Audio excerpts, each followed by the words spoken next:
आज के एपिसोड की शुरुआत अंश और लीला के बीच कोठारी परिवार को बुलाने को लेकर हुई बहस से होती है। अंश का कहना है कि कोठारी परिवार खुश नहीं होगा, बल्कि वे फंक्शन में रुकावट डालेंगे। लीला कहती है कि राही और परी की खातिर कोठारी परिवार को बुलाना चाहिए। अंश कहता है कि परी तो आ जाएगी क्योंकि वह प्रेग्नेंट है, लेकिन राही फंसी रह जाएगी।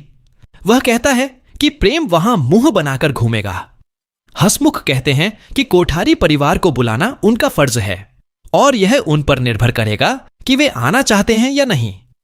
अनुपमा लीला और हसमुख की बात से सहमत होती है। परितोष और पाखी कहते हैं कि कोठारी परिवार नहीं आएगा। अनुपमा पूछती है कि परितोष ने पाखी को ईशानी और बांकू के मामले में वसुंधरा के सामने गिड़गिड़ाने से क्यों नहीं रोका। प्रेरणा कहती है कि वह अपनी शादी में प्रेम को बुलाना चाहती है। वह कहती है कि प्रेम उसका एकमात्र दोस्त है जो उसकी तरफ से शादी में शामिल हो सकता है। अनुपमा कोठारी परिवार को बुलाने का फैसला करती है। ईशानी पाखी और परितोष से नाराज है। बांकू ईशानी से पूछता है कि वह खड़ी पत्ते पर अपना गुस्सा क्यों निकाल रही है। ईशानी कहती है कि बांकू को भागकर उससे शादी कर लेनी चाहिए ताकि सबकी बोलती बंद हो जाए। बांकू परिवार के खिलाफ जाने से मना कर देता है। वह एक अच्छा पति और अनुपमा का अच्छा भाई बनने का वादा करता है। ईशानी बांकू से कहती है कि जब पाखी या परितोष उसका अपमान करें तो उसे अपना पक्ष रखना चाहिए। वह बांकू से कहती है कि वह, दिग्विजय और अनुपमा हमेशा उसका साथ देंगे, लेकिन उसके लिए खुद के लिए स्टैंड लेना जरूरी है। बांकू ईशानी की बात समझ जाता है।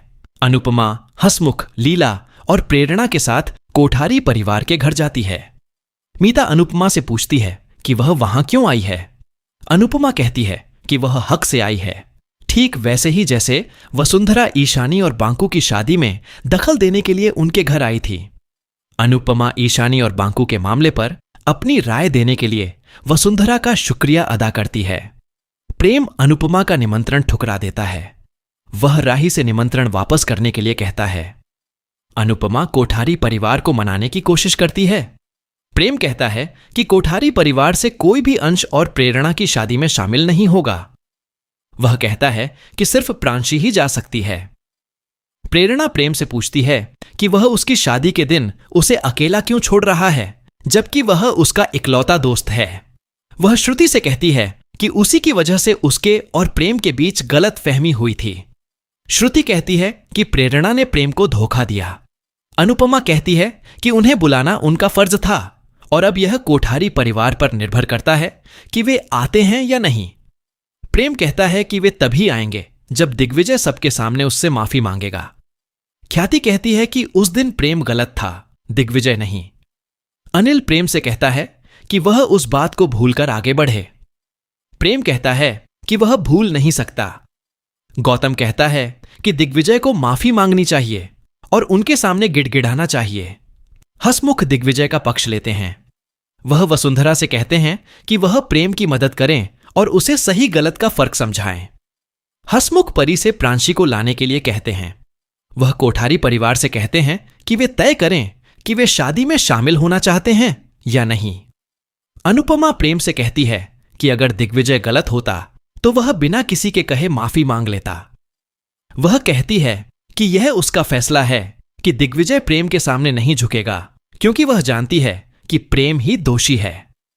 पाखी और परितोष चिल्लाते हैं कि इतनी बेइज्जती के बाद कोठारी परिवार शादी में क्यों आएगा। अनुपमा तय करती है कि वह प्रेम की शर्त के बारे में दिग्विजय को नहीं बताएगी। एपिसोड यहीं खत्म होता है। हमारी राय, अनुपमा राही के बारे में सोचे बिना प्रेम को मुंहतोड़ जवाब देकर बिल्कुल सही काम कर रही है। वह हमेशा सही का साथ देती है। अनुपमा राही के आंसुओं से पिघल नहीं रही है। भले ही राही इसके लायक न हो, लेकिन प्रेम के खिलाफ अनुपमा की बेबाक आवाज देखने लायक है। उम्मीद है कि वह भविष्य में भी ऐसी ही रहेगी।